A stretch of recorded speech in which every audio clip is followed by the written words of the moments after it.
All right, guys, welcome back to the channel. Welcome back to another post-fight reaction. Teofimo Lopez has defeated Roly Romero by a majority decision victory to not only become the WBA welterweight world champion, but a 3-division world champion. And we got to start with the scorecards. Honestly, some of the most fucking horrendous, disgusting scorecards I've ever seen in my life. 114, 114 a draw, 115, 113, 116, 112, a majority decision victory in favor of the new champion in Teofimo Lopez. But for me, 114 to 114 is fucking heinous. Now, unless I was watching a different fucking fight, I personally scored it 119 to 109. Now, I can see a world in which it was 118 to 110, providing you gave Roly Romero the very first round. I can even understand the 116, 112. If I was to really put on my Roly Romero pants and say, all right, how can we get this guy a few rounds? You could say the first round, Roly Romero, the second round and the third round, very similar, because I believe the first 3 rounds of that fight were sort of like a typical first round. You know, both guys very standoffish, both guys just feeling each other out. It can swing either way. All right, so there we go. We've got 3 rounds. All right, now we've just got to find another 3 in there to make it a draw. Now, obviously, you give Roly Romero, the definite round that you give Roly Romero is the one that he hurts Teofimo Lopez. Fair enough. So we're up to 4. So we can gauge that 116 to 112. But for me, following Teofimo Lopez being hurt in what was the 5th round, I didn't give Roly Romero realistically a chance in any of the following rounds. I thought Teofimo Lopez was more dominant after he got hurt than he was before. I thought Teofimo Lopez ran away with that fight. So you've got to try and find another 2 rounds in the back end of that fight, providing that the first 4 rounds that were very standoffish and very even, you gave all of them in favor of Roly Romero. So for me, I can't believe 114, 114. Ultimately, the right guy walks away with the belt. I don't think anybody's thought in their heart of hearts that Roly Romero won that fight, never mind a draw. So I just baffled. But let's talk about the fight. Teofimo Lopez, you know what? Credit to him. Credit to him, because coming off the adversity, coming off the way that he lost to Shakur Stevenson, which was a beatdown. It was an ass whooping that he got from Shakur Stevenson. Coming to this fight, you're feeling quite good for the opening few rounds, and then bang, round 5, you get hit like a truck from Roly Romero. Your eye gets cut right here, bleeds profusely for most of that fight. Not only do you get cut, but then you get hit again. That wobbles you. You see the legs go from under him. He's able to stay on his feet. He's able to see at the end of this round, but you're saying, fuck, Teofimo Lopez at welterweight, he's just been struck, and he's been struck hard. How's he going to overcome this? But once again, he overcomes the adversity like he has in the past. Overcame being dropped by George Kambosos, overcame being dropped by Sandor Martin, and he came back for more. And you know what? For me, he captured every round after being dropped. So a very good performance in that aspect of it for Teofimo Lopez. But for me, Teofimo Lopez won this fight with disciplined, technical, skillful boxing. He was just a far better fighter on the night. I thought the jabs downstairs and upstairs was very good, very good. The constant right hand to the body hurt Roly Romero numerous times. He also was able to land clean right hands upstairs on Roly Romero. And for me, Teofimo Lopez, people are going to say, oh, Teofimo Lopez didn't excite me tonight. I expected more from Teofimo Lopez. For me, I couldn't really ask for much more from Teofimo Lopez. He overcomes being hurt. He fights discipline. He knew the one thing Roly Romero was trying to do was land the left hand. So he kept the right hand up the whole entire fight. And when you look at Teofimo Lopez, and for me personally, I gave him every round but 1. When you're that dominant in a fight and you're really having to risk nothing, you really don't have to let your hands fly that much. Like, he was controlling that fight with his ring generalship and his jab. Over and over and over again, pushing Roly Romero back. When he could accelerate and jump into attacks, he would, but he wouldn't risk anything, wouldn't do anything dodgy. And for the second half of that fight, where you say, all right, maybe it's even. I didn't think it was, but maybe it was even. Last few rounds, Roly Romero was the guy on the back foot running away, and Teofimo Lopez was the guy trying to engage. He was trying to make it a fight. He was trying to, entice Roly Romero into actually, letting his hands fly. And for me, I don't really have much criticism for Teofimo Lopez. Comes off that loss, step up into a new weight category, up against the world champion, and for me, puts on a dominant display apart from one round where he gets hurt and overcomes being hurt to carry on and beat Roly Romero. I don't have much criticism for Teo. It's more, what the fuck was that from Roly Romero? Roly Romero, obviously his game plan was counterpunching and hurt Teofimo Lopez.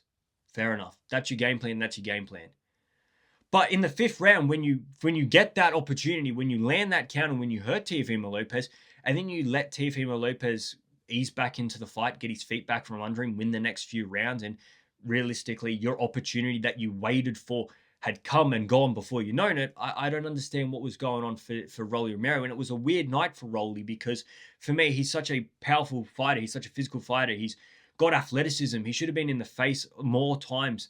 Teofimo Lopez should have been bringing the action to Teofimo Lopez. Ismael Salas in the corner was constantly telling him, you got to pick up the action. You got to keep doing stuff. And Roly Romero was like he was in his own little fucking world. Like he was staring up at the Jumbotron. He was, Salas was saying, Roly, you listening? Roly, yes, Roly. Are you listening? Roly. And Roly was just giving him absolutely nothing. So I don't know what was going on in the head of Roly Romero. Most people don't know what's going on in the head of Roly Romero, but you're losing the fight for me. Your game plan is there, but you didn't capitalize on your opportunity. You weren't letting your hands fly. I don't know what the CompuBox stats were, but they couldn't have been very nice to Roly Romero. And he gets a very favorable majority decision because if I was there, it would be 3 119s to 109 and a pretty much a clean sweep because I thought Teofimo Lopez was much the dominant fighter for most of that. Look, you could squeeze out a 117 or 116 depending on how you scored at those rounds, and I have no objections to that. Don't get me wrong. If you scored at 116 to 112, it's not that big a deal. It's more the 114 to 114 that wound me up. Teofimo Lopez, one that was in command, risk-free, got hit once, overcame it, moved on, and became a 3-division world champion. And I don't think you can ask for much more from Teofimo Lopez. As for what's next for Teofimo Lopez, there are so many options for him. He's in a glamour division. He's a big name. He's a big draw for anybody. He said, he didn't actually give a name, but he did say he wants to become undisputed at welterweight.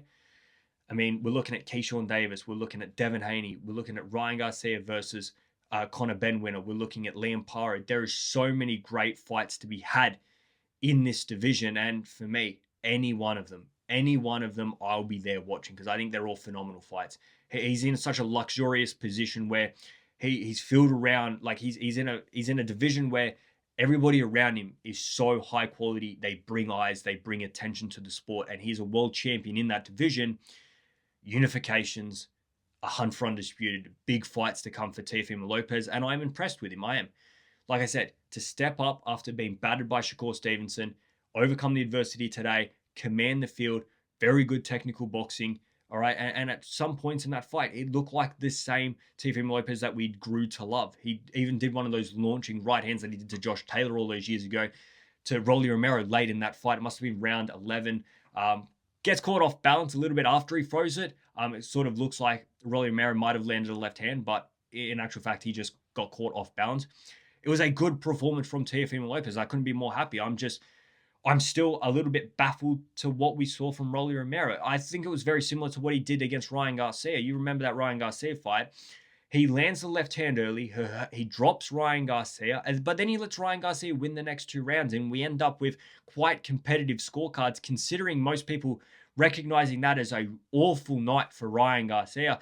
Today, he had his opportunity. He hurt Teofimo Lopez, and for whatever reason, he comes out for the next round slow and doesn't capitalize. He allows Teofimo Lopez to get back into his groove and command the ring.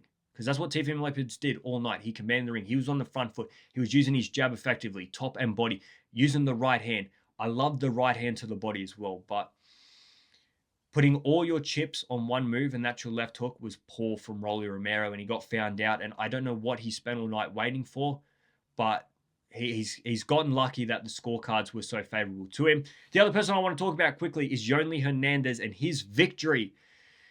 Very marginal, but gets the victory over Veron.